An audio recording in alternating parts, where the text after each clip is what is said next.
Hey y'all, welcome to the Clock Tower. I'm Colton, here with Brandon. A lot to get to today. We are previewing all of the relevant sets and decks for the Fall 2022 meta. Everything from Rumble all the way through to Worlds. So, obviously a lot of stuff to cover, but of course, there is also a lot of news to get to. And we're going to start with something that I'm sure you all have heard by now because it has gone into effect, and that is a change to the refresh rule. It happened in JP. They ported it over to English. Essentially, taking a refresh point now happens at the same time that the refresh happens, no matter what's going on. So if you're in the middle of a brainstorm, in the middle of taking damage, whatever is going on, you stop what you're doing and you take your refresh point immediately and then continue your effect. It does affect your triggers when you are at 6 cards in clock. So if you trigger, say, a standby or a salvage, your refresh point happens first, which would push you to your next level and then actually give you targets for your standby, salvage, and pants triggers potentially. So worth noting, but other than that, this doesn't affect a ton of things. It's just something to get used to. This is, like I mentioned, a thing that has gone into effect as of August 1st, and it will be the law of the land for Rumble and for BCS and all of the ensuing Weiss tournaments in English. Speaking of those tournaments, we now have dates for a lot of shop challenges for the Bushy Road Championship Series. You should check the Bushy Road website, see when your local shop is having their tournament.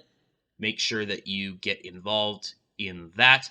That's the event where the buy cards will be handed out. So if you win this event, you will get a free first round pass, essentially, at a major singles tournament on the Bushy Road Championship Series scheduled this fall. In other tournament-related news, on Wednesday, registration will open for Rumble, which is the online tournament that takes place on Bushy Road's remote fight server. That will be later this month.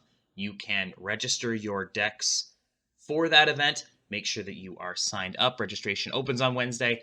Note that a couple of things will not be legal for play for that tournament, despite having a release date on or before that tournament starts. Quintuplets 2 is not playable at that event.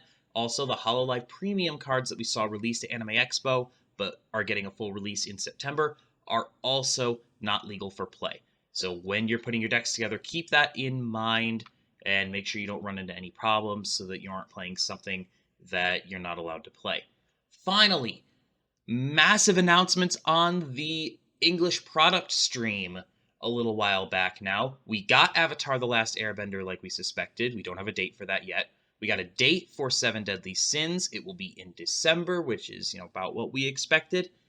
We also got confirmation for DAL 2 and Kaguya 2. Again, not unexpected at all.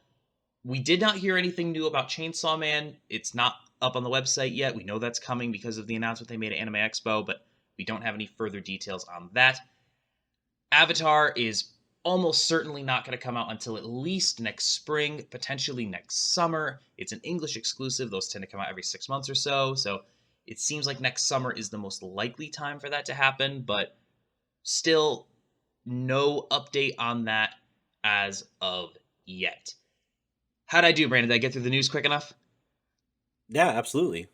All right, so let's get into it. Now we're going to talk about, 37 decks?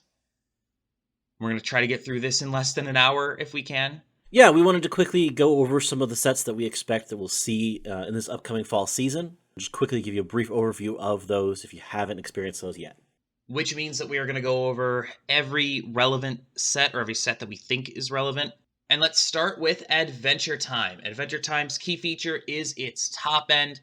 It has a healer that also gives itself Cancel Burn and Burn 2. Still one of the most effective closing top ends in English. Unfortunately, it does not have a ton of support around it. Its level 1 game is not super strong. Sometimes you'll see the salvage engine with it, sometimes the standby combo, neither of which are super exciting. They're fine. I don't think it makes a big difference either way.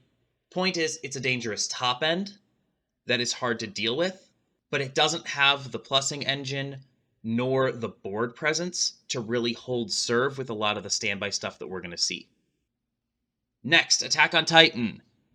Final season is coming out later this year. We will not have that for a couple of months, and until we do get it, we don't know what it does, because it is an English exclusive. So, that being said, the old list still requires reverses at both level 1 and level 3. Level 3 is the on-attack burn with the on-reverse burn.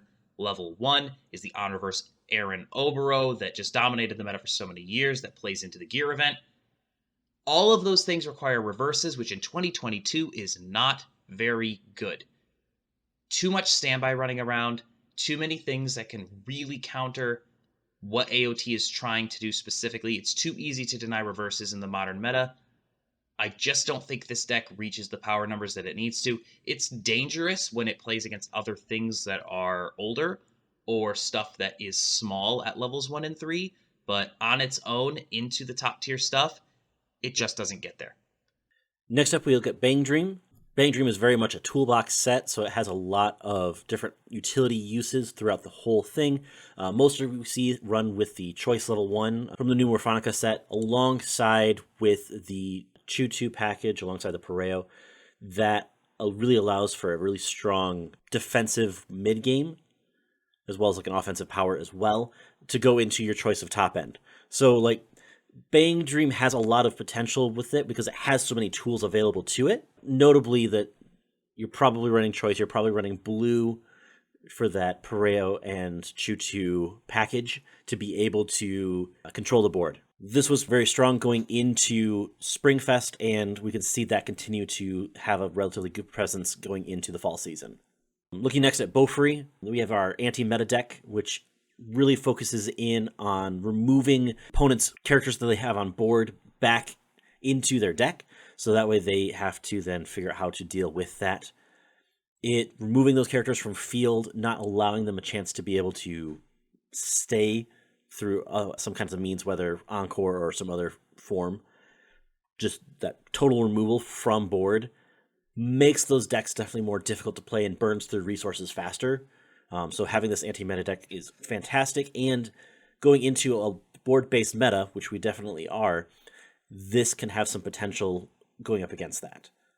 So really looking forward to what this deck can do in that meta. Next up, we have Danmachi. This is typically run with the 12 event deck, looking at that salvage going into that Pants top end. Really known for being able to clear board and to be able to constantly kind of mill through its deck to be able to get the pieces it needs. Power on attack is the key feature here of Danmachi, to be able to constantly force your opponent to use up more resources. This is going to be a pretty impactful set as it comes out, as it can do a lot of that board clearing for, again, that board-based meta. Next up, we have Dal. We have two different variants of Dal in this that we wanted to address. We have the 8-choice variant, which looks at the set 1 level 1 combo going into the extra booster level 3. A lot of tools to be able to manipulate its own deck and mess with its opponent's board. A lot of tools to be able to help burn at the top, get resources early, and then affect whatever your opponent has in play ready at that point in time as well. So it's very much a responsive deck, but it also can deal damage on its own. The second part of that carries a bit of that over, but it focuses a bit more on standby. Going in with that old standby top end, very well familiar with, we've been playing around for a little over a year. This has been introduced into the ban list for English. The top end has been kind of nerfed in a way, limiting the number of pieces you can run at the top, as well as some of the choice pieces that would go into this deck. Have a very limited aspect of what this deck could do, but at the same time, you have the supplemented part of choice to be able to try to help get those resources to hand. So viability-wise, it's a bit lowered because of the ban restriction, but we have seen this deck do well in Springfest and expect this deck to continue to be better than average going forward. All right, let's talk about Fate. Fate's engine is almost always very master-oriented. You have the Elia Azasa that checks for masters. You have the Shiro Encore that you see in some lists that will keep masters on board. You have the 2-1 free refresh that draws you a card. A really solid engine that has a couple of different builds that people have put around it, one of which is playable and one of which is not. 8 Salvage is the one that had the most success at Springfest. Usually it's the Ream level 1 into the Saber top end, the Saber with the cancel burns that it can stick onto something that you've given a bunch of soul to. It also sometimes will play the Sakura top end, or it'll play it as an off finisher. It's a Icy Tail that the Climax combo can pay for. It also has a bunch of choice tech pieces that you can find. Yellow has removal, green has anti-trait and stock swap. Like, there are different ways that you can play this by focusing on different colors. But typically we see the 8 salvage list. We also have the 8 bar list, which used to be really, really powerful, but there's so much removal in the meta now that Neg Soul top end just doesn't have it. And the level 1 on reverse combo, again, on reverse combos are really hard to swing in 2022.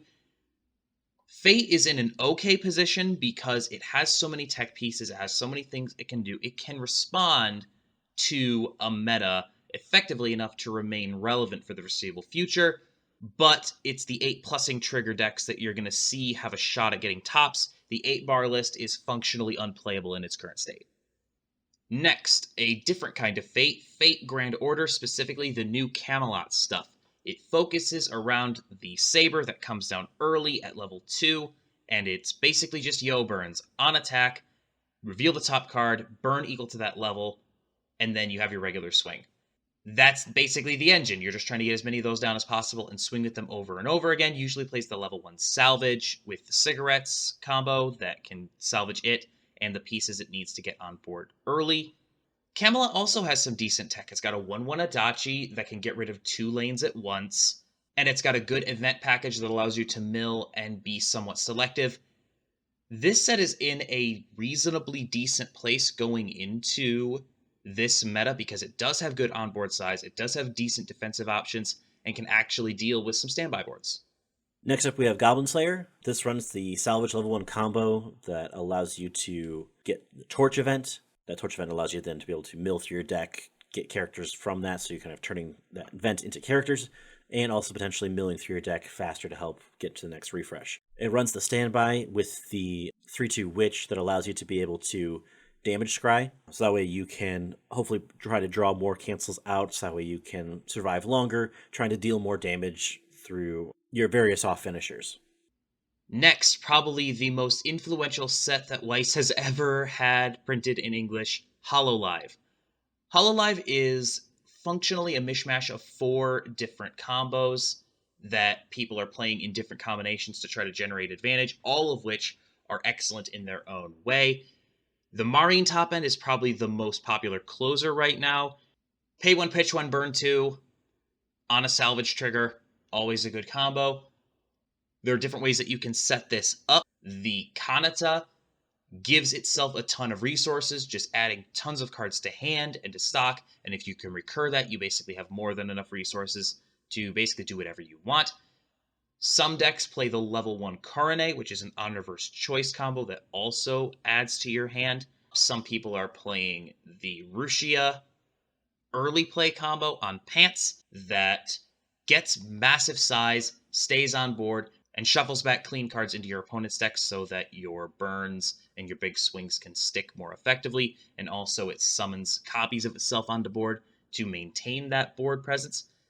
So a lot of different ways to approach Hololive as a player. Playing into Hololive, you need to know what all these combos do, and you need to recognize their engines and know how to deal with them. You need to be able to get through your deck if you're going to play into Rushia. You have to compress really well in order to deal with Marine. Like, there are so many different ways that Hololive can beat you, and you need to be able to see early on in the matchup which Hololive you're playing into and know how to respond to it. It's powerful. It was probably the most popular set at Springfest after it came out, and it was nearly the most successful in terms of top 8 representation, right behind Mushoku Tensei. So a really powerful set, a really popular set, and a lot of different ways this can be built. You will see anything from trial decks to Neg Soul top ends, all of which are at least decently effective. So a ton of really, really effective cards in Hololive, a set that you need to be prepared for if you're going to play into it in BCS. Next up, we have Kaguya. Kaguya is still running the standby salvage. It had a pretty decent representation in top 8 during the last season. We expect to see some kind of similar results going into this next one where there'll be occasional representation from this set again. Also on the ban list, the early game of this set got hit pretty extensively, so having those parts taken out of the system, it runs a little bit slower in the early game, trying to build up those resources to be able to survive to the end game. The top end, reminiscent of the AOT that we talked about before, that on attack burn and that on reverse burn as well. So the potential to have a pretty powerful top end is there, just needs the pieces to be able to get there. A lot of that is going to have a little bit more struggle going into this next season with a lot more board-based decks coming into play. Looking to see where this ends up this season, knowing that it has more support coming. So next is Dragon Maid. We were all so excited to see Dragon Maid get released in English. Unfortunately, the set is just not that great. The most popular build is going to be either 8 choice or a bar level 1 into a choice top end that allows you to choose your burn. It's a decent top end, it can close games, selective damage is always good. It just doesn't have the pieces in the mid game to either maintain board or build a really substantial amount of advantage. It has some pieces. The level 1 combos aren't bad. There's a level 1 on reverse combo with rolling power on choice that is pretty popular. There's also a bar that top checks 3. It's decent set. It's got some pieces, but honestly, its power levels are about a year or 2 out of date. So it's fun to play, but it's not something that's necessarily going to do super well in a highly competitive environment. Konosuba, it's a set that just kind of sticks around somehow near the bottom of most meta tier lists, and for good reason. Its power levels are very outdated, and the way that it wins games is just not particularly viable. It typically runs either a pants or a salvage. The pants top end can potentially burn depending on what's on the bottom of your opponent's deck. The 2 salvage top ends both try to clock kick and burn. You may see the Fumio into the burn 5 kind of package where the opponent will try to decompress and then hit a massive swing for 5 to try to close the game. But honestly, Konosuba's top ends are all super inconsistent and very resource intensive. The level 1 game is usually an Oboro combo, which can be nuked by basically anything that can remove stuff from board. And the idea is that it's just trying to loop some kind of climax down all the time and try to pump soul with its brainstormers and just swing big as much as possible. Konosuba is high roll dependent and does not have a ton of synergy. Honestly, at this point, you might be better off just playing Darkness. Love Life Sunshine, still relevant after all these years. You can get your Yos down, and when your Yos swing, they reveal the top card and burn whatever that is. You play a high level 3 count to make sure you're getting your burns. Super easy to keep these guys on board because you have stuff that saves it from the back row. You have power from the back row, and that card is also your early play condition. This is one of the easiest decks to get set up and get going, and it can punish anything that isn't compressed. Still powerful after all these years because burning over and over again is still a really good way to push your opponent to level 4. Next up we have MTI. 2 different builds we're looking at here. The main build is going to be that 8 standby build. This is the most predominant deck that was in Springfest. This was the deck that was the deck to beat. No ban list going forward with this into the next season as of right now. So with that in mind, it seemingly falls short to quintuplets, but the Choice Pants build runs a lot of those same tools, but with different pieces, parts, and trying to push Soul earlier and later based off of its climaxes. The level 1 combo still gets pretty big. The power threshold is not as high as Standby at 1, but it is still able to step over things pretty regularly. So you're able to trade a little bit more frequently with the choice list. The Pants top end has that potential for a little bit more selective burn, but also a little bit more potential for burn damage. So has a little bit more of a reach for the Pants top end than the Standby top end. Both run the tap counter, both run the event package that allows you to be able to get resources when you level up, getting the resources needed to be able to make those top ends pop off. Looking at quintuplets too, since that comes out here in just a few weeks, there are 2 different builds that we look at here. First off being the 12 standby list. recognizing you can only run 8 climaxes. However, the level 3 with its climax in play acts as though it's another standby trigger. So effectively having 12 standbys during the trigger step of your attack phase. That allows you to continually spam out these bigger bodies to hold board more effectively. Worth noting with this set and this deck that they do also run the Neg Soul counter, as well as having opportunities to, on main phase, burn. So they could potentially close you out from main phase as opposed to even just attack phase. So things to be aware of as this set comes out. This is the big threat deck that you're looking forward to going into this next season. There is another additional build that has seen a lot of play. That is the 8 salvage build. This deck, along with the Brainstormer, allows you to hold additional cards in hand, so you could have a bigger hand size. You run the salvage level 1 combo that potentially allows you to go +2 consistently, and keep those resources in hand to get you into your end game. There is a lot of potential with this set, with this deck specifically, that allows you to get there, especially getting some additional damage in during the mid game through the counter step. You have a lot of tools available to you with this deck, and 8 salvage allows you to be able to get those cards into hand rather effectively. So definitely another deck to be worried about from this set. The new Bunny Girl set will release during BCS, so it is very possible that your local shop challenge or the regionals that you're planning on going to will allow you to play this new set, and there are some decent pieces in it. Most notably, the new Pants top end allows you to look at the top 3 cards of your opponent's deck and pick any climaxes and move them to waiting room before you swing, making it a whole lot easier to stick your swings for 3. It doesn't do anything else. It doesn't have any burns or anything on it, but being able to essentially fix the top several cards of your opponent's deck in an effort to close a game is a really effective way to close a game. Usually that deck will feature the standby package that we saw in the older stuff. The other primary deck you see is a new choice level 1 that mills and salvages into the old level 3 that burns for 1 based on number of level 2 or higher cards milled, and also just burns for 1 on attack with the climax. A couple of really decent closing options at the top makes Bunny Girl a whole lot more interesting than it was before when it was trying to piece together the old standby and salvage packages together.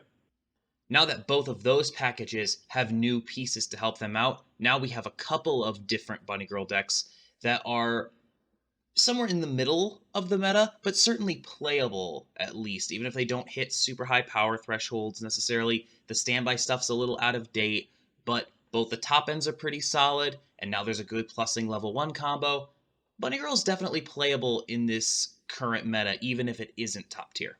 ReZero, on the other hand, is functionally unplayable as of right now. Its top end is dependent on reverses that it just does not have the power to get to anymore, given how powerful so many people's boards are defensively. Its level 1 combo is still fine, but the old book bar build for ReZero just isn't there. It doesn't have a climax swap, which is still the thing that really keeps it from even getting into a playable tier. This is one of those things that was really powerful for a long time, but it really shows its age when it's in a competitive environment because it's just missing so many key profiles. It doesn't reach the power thresholds it needs. It's just not there in 2022. Next is Ruby, which ended up finishing top 5 in Springfest. Still pretty viable. There are 3 different builds that you tend to see. Most of them are built around either a standby or a salvage package. Probably the best positioned Ruby deck right now is the 8 standby deck. The Ruby top end can burn you out, but the Pyrrha comes out at level 2 off a standby and can shuffle back a lot of clean damage into your opponent's deck, decompressing them and making that Ruby top end a lot more powerful. Sometimes you'll see that Ruby top end with a salvage level 1 from the trial deck. It's an on-reverse plussing combo. And sometimes you'll see that salvage level 1 with a salvage level 3 that also requires a reverse in order to get a burn and to fix the top of your opponent's deck. Again, I think the 8 standby build is the one that's in the best position right now. It reaches really good power thresholds. That's one of Ruby's kind of underrated strengths, is that it does get to really good numbers offensively and defensively. and can hang with even the biggest standby boards when it gets the board states that it wants. On-reverse combos still don't feel great, especially going into an even more powerful standby meta now that Quintuplets is out here, so that kind of knocks the salvage packages down a little bit. But Ruby, especially the shuffleback standby packages, still quite viable in a contemporary meta. Seven Deadly Sins, basically the only thing that matters in SDS is its top end. It gives itself hexproof, it gets big, and it denies auto damage. Definitely can affect a lot of top ends if they don't have the pieces to deal with it. Unfortunately for SDS, most things have some kind of blink or bounce that can make SDS a whole lot harder to pull off, so it's not going to get as much of its advantage as it would in previous years.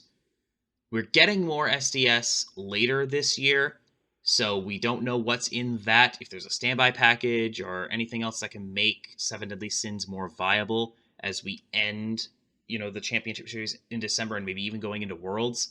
SDS could be a little more interesting, but as is, it's got some pieces, it's interesting, but it would need a little more support just because there are so many decks out there now that can deal with what it does best. We also have SAO. We have a couple different decks that we wanted to just quickly highlight from SAO, recognizing that its power threshold is a bit on the weaker side for the set in general, but we wanted to hit a couple of those sets worth noting as you're looking at this specific set into the fall season. We have the 8-Wind build. This is very much your anti-meta deck, trying to bounce your opponent's characters back into their hand, so they have to continually pay the cost for those characters to get them back on stage. This is really good against the board-based metas that we are expecting to be in the fall season. Having the ability to essentially stockpile markers to be able to, on your turn, choose to bounce a character, really effective for board clearing, helping keeping your things in place.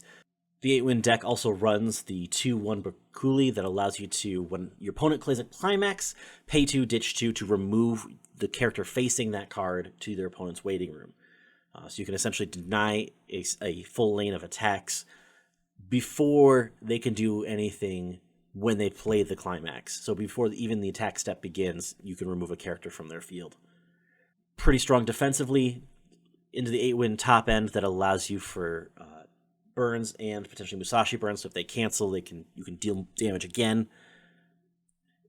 You have a relatively strong top end combined with this anti-meta tech, combined with a bit of defensive abilities here. You have the makings for a really strong anti-meta deck.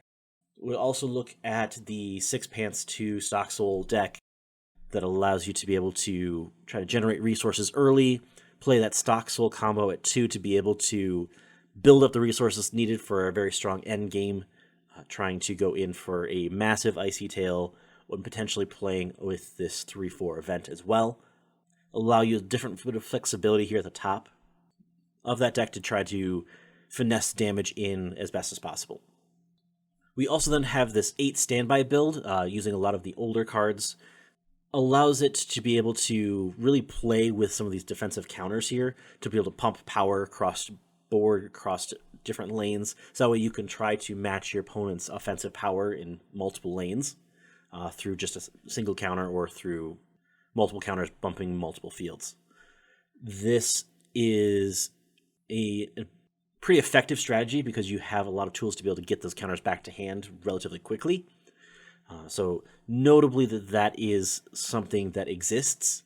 The power threshold with this deck is a lot smaller, and it doesn't quite have a lot of those updated tools in this deck to be able to take it to that next step in amongst the number of standby decks that it currently faces. But it is worth noting, and it has some of those funky power ideas that can actually make or break a difference with the deck. We also then have Slime. Slime has a couple different builds as well. We have, first off, the 8 standby build. In the past couple metas, this was probably the one that saw the most representation of the 3, but the representation of the 3 has been relatively similar. Going into this next season, we expect the 8 standby build to be a bit weaker, in part because one of its main features being the 2 Geld that you can send to waiting room to pump up another character by 4,000 power. While we see that is really useful, in ways that be able to help deny your opponent board through power. However, we see there's a lot more on attack power going into this meta and a lot more board clearing power. So the guild is less as effective as it was in the previous meta. So that kind of drops that rating down for that deck a little bit. We do also have the 8 choice build that we're going to look at. The 8 choice build trying to build up resources for that Rimuru that can just spam out copies of itself from waiting room at the end, trying to just deal in multiple instances of damage over and over and over again. The rest of the deck is kind of set up to try to make that top end happen. So it's not really trying to necessarily clear board. It's not necessarily trying to overtake your opponents in those stages as much as trying to get the resources needed for that end game to just multiple instances to the close. Swinging it multiple times, this seems to be very effective, especially because it is more difficult to counter because it is not restanding, it's spawning new copies out each time. So you can use this very effectively to play around things like the tap counter. We also see the classic build with the pants with either the salvage or the new book top end. The pants trying to be that more memory compression deck. Memory compression seeming to be fairly effective going into this new meta. If your opponents can't stick damage on you, you seem to live longer. Both this build and then the choice build we see as a bit higher than the standby build. Definitely something to keep an eye on as you look forward with that. Lastly, looking at Tokyo Revengers. This being a newer set that's coming out, just recently released, we have a couple different builds that we're kind of keeping an eye on as we look at that. Mainly, we'll have the 8 standby build. Really interesting, it has these 2/2s that have twin drive on it. Namely, we're looking at this 12 standby build. Again, 12 standby similar to that quintuplets deck, where it has additional cards that have choice trigger on them. Notably, this is different from Quints, that this has the 1175 card to have a standby trigger on it if it's triggered during the attack phase. This is a bit different because this one does not have a soul trigger on the card itself. So when you trigger this, you do not trigger soul in addition to the standby, but you can potentially standby these cards out earlier, kind of like you would with Quints. You also have these 2/2s that have twin drive on them that allows you to be able to try to push more triggers to potentially push more standbys. So you have opportunities to continually to spam things to board, trying to get this level 3 combo piece into play. This level 3 combo piece, when it gets a reverse, you can look at the top 3 cards of your opponent's deck and then add together the sum of the base powers of those cards and put them into your opponent's clock, as long as they total less than the power on your level 3 combo card itself. With all of additional bonuses that the cards can get, that can be very effective at closing a game. The other build we're really taking a close eye on is the choice build. Now, there's a couple different ways you can build this, but you could potentially add choice triggers as well, similar to the 12 standby build. This one, you have a lot more options as to what could be triggered as a choice trigger. So you could potentially be triggering choice just about every turn for every swing. It definitely makes this deck very interesting as you try to build this deck and try to play this deck out. But there's definitely a lot of potential with this deck, similar to the slime build. It tries to spam out the top end to deal multiple swings in at the top. So it's definitely something to keep an eye on as you are going into the fall season. Definitely a lot of untested waters here as we look forward to seeing what those sets look like going forward. So now that we have talked about all of the decks, let's put them onto something that can give us a little bit of broader context. This is how we see the meta ranked by tier. Like we've done before, we're setting this up by expectation as opposed to just assigning a letter grade. And we're also, for this tier list, assuming equal representation, because it would be really easy to just say, oh, something's going to top just because it's going to show up a lot, right? But there are a lot of decks that would perform better if they had more opportunities to top. Given equal opportunity, this is about how we expect all of these decks would play out. Unlike certain previous metas, the difference between the top tier and the second tier is not as big. Quintuplet seems to be the most well-positioned thing in the meta right now. It's also going to shape how a lot of the rest of the decks perform, just because there will be so much of it. So it's going to be meta-altering, although maybe not meta-warping. Hololive still obviously extremely popular. You're going to see a lot of it, but all three of its major builds are also quite competent, very good, the kinds of things that can win events. I think we're both in agreement, though, that Kanata Marine is probably the most well-positioned right now, just because the other two don't play quite as well into quintuplets. But I think we're both pretty comfortable saying that quintuplets and Hololive are the two best positioned sets in the meta right now. Those are definitely the ones we expect that are going to do very well. We did put MTI after both of those sets, despite the fact that it was the most dominant set at Springfest, mostly, at least in part, because as soon as Hololive showed up, MTI's sheer dominance came to an end. Far and away the best set in the meta until Hololive came out, and then they were roughly equal, but I think that Hololive responds better to the introduction of quintuplets into the meta than MTI does. So at top tables, Hololive seems better positioned to close the deal and go from top 8 to winning the whole thing. And then Bang Dream and Love Live Sunshine, again, both performed really well at Springfest. Sunshine in particular has had low representation rates for the past several years, but it continues to get really good top numbers. That's really why it's here, right? Like, it's in the same category in terms of just sheer top 8s as Ruby, Kaguya, Fate, but its conversion rate is pretty well understood to be far above those other sets, and that's really what propels it into this second tier. In a similar vein, we also have Bang Dream on that same tier as well, recognizing that Bang Dream did well during the last season, and the package that pushed it to that point still has potential to keep it there.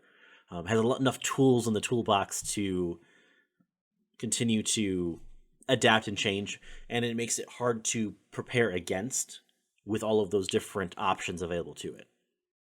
Looking at that next tier, another new set coming in we have with Don Machi, recognizing its board clearing potential, recognizing that it has a lot of different things that help it continue to keep its own game plan going and trying to burn up resources from your opponents. It has a lot of the right pieces to play into a board-based meta, as everything above it tries to play for board. Yeah, I think that's really the theme of a lot of Tier 3, right, is most of this stuff, with the exception of the obvious 2-8 standby lists here, these are all 1k1 lists that have the tools to deal with oversized board states. They have removal profiles, they have ways to get massive power, they have something that they can do to mitigate some of these oversized early play / standby boards advantages. And I think that Camelot in particular is in a really interesting position here. I don't think it has like a really bad matchup with anything that's above it. And the key card in that set might just be that 1/1 Adachi that sends away an early play or a standby target, but also sends away another level 2 on board if there's a CX on board and you ditch the Bonder. So it can blow up an MTI board. It can deal with Bang Dream stuff. It can deal with a quintuplets board. And, to a certain extent can even, get rid of an oversized Rushia that otherwise would be hand-on cord, right? So that alone, that powerful Adachi profile that can potentially deal with 2 lanes is really, really useful. But it also, has its own power threshold, right? Like the Saber swings in at 13 when you bring it on with the package, 14 with CX. So there are ways to get numbers in Grand Order, and just like Love Live Sunshine, repetitive burns at level 2 over and over again, especially if you can maintain board with that Saber, like, you're in a position where you can actually do some real damage. and compete with some really good stuff. I don't think it's all the way there. There aren't great ways to protect the saber, but it's pretty good. Like, I wasn't sold on it at first, but the more I play it, the more I think that there's something there. The other two standby builds listed here on this tier are definitely other sets that can compete for a board as well. They are ones that are maybe not necessarily as effective or as proven as the ones that are currently above it. Notably here, the Tokyo Revengers here stands for both the standby build and then also the choice build. We kind of put those in the same spot, but we wanted to just kind of use the tier maker that was here. Thanks, Kevin, for putting that together. And so we just wanted to put that in here at that same spot as well, recognizing that both of those are decks that we expect to make some tops here throughout this season coming up. Both of their boards are, again, fighting for board, but you have some uphill struggles with some of those. The other one that's really interesting here is the Bow Free list. We had that a little bit higher than some of the other anti-meta stuff, in part just because of how effective it has been in previous years to be able to get that far. We did see this end up winning in EU, being able to take on a full stream of Data Live decks, being able to just consistently pull that off and clear its way through those decks, especially with the amount of board-based things above it. With equal representation, we would not be surprised to see multiple top 8s with this. It and 8-Wind Sword Art are like the two primary anti-meta party crashers. So I think Beaufrey is probably a little bit better position just because it does play quite well into quintuplets. But both of those are definitely something to keep an eye on. So starting at that 4th tier, these are just in alphabetical order because at this point the differences are small enough that it's not worth splitting those hairs. Highlights for me here include 8 Salvage Quintuplets, which I think has a lot more potential than I've seen people talking about.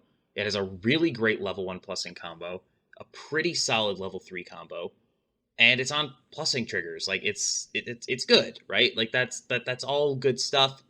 It is, one of those really solid 1k1 decks that maybe it doesn't have the power threshold, but it can do the damage and it has the plussing. 8 Choice Dal, very similar.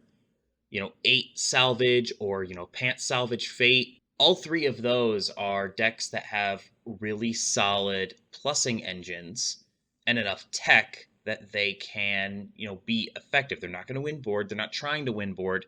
They're trying to set up something. They're trying to compress. They're trying to do these other things to, gain advantage off board. On the flip side, you have other stuff like the new Pants top end in Bunny Girl or the Choice top end in Adventure Time. Those are both just really good top ends that are just trying to close you out, right? Those have potential to win games just because they have excellent level 3 profiles, and there's not a ton that you can do when, Adventure Time just cancel burns you, or if, you tried to close Bunny Girl so you're out of stock, you don't have a money counter, or you don't have a tap counter to deal with, a top end that can fix the top of your deck and then just selectively ping you for 3 until you're dead. So some good stuff on that 4th tier for sure. The next couple tiers down, we had just a couple of things that we were just trying to highlight. Things, whether it was relatively new things coming out, whether it was things that had managed to top in the last season, but are likely not to top around this next time around, or recognizing that we still have AOT final season coming out with a lot of things yet to be revealed. So just kind of that unknown category in there as well. These decks here in tiers 5 and 6 are, at least in tier 5, they're not bad. They're just missing something important, right? They're like, they don't plus enough and they don't get to power, or their top end doesn't close as effectively as it needs to, and they have no way to maintain their hand, right? Like, it has multiple problems that keep it from being competitive. That's the kind of set that you see on like that technically playable tier, missing some key pieces. Like SDS can just get run over by anything it has. Bounce or Blink can just basically end SDS's night right then and there. They're not bad decks, but they're not super viable in this meta. That other tier in all of these decks, there is some key issue that prevents it from being competitive. I do not trust old AOT. I don't trust 8-Bar Fate. I don't trust Goblin Slayer. Like, I certainly don't trust ReZero. Like, none of these are playable at this level. And if you're playing these, you play them because you like the title and you like the deck, not because you think that they're like viable, because they're just not. The results from the last couple of seasons have not borne that out. And and there are tons of stuff that's worse that's not even on this list, right? Like Rent a Girlfriend, even got 4 tops in Springfest. But these decks on the play at your own risk tier, it will be a challenge to succeed with these. So that is it. Thank you so much for joining us for this very long Clock Talk. We'll be back on Thursday with 5 cards, 5 minutes. Next Tuesday, Brandon will have more Weiss 102, more 5 cards, 5 minutes the following Thursday. And in 2 weeks, we'll be going over some key matchups for the upcoming fall season between some of the top decks. So look forward to that. We will see you then. Until next time, please like, share, comment, and subscribe, and have a good one. We'll see you then.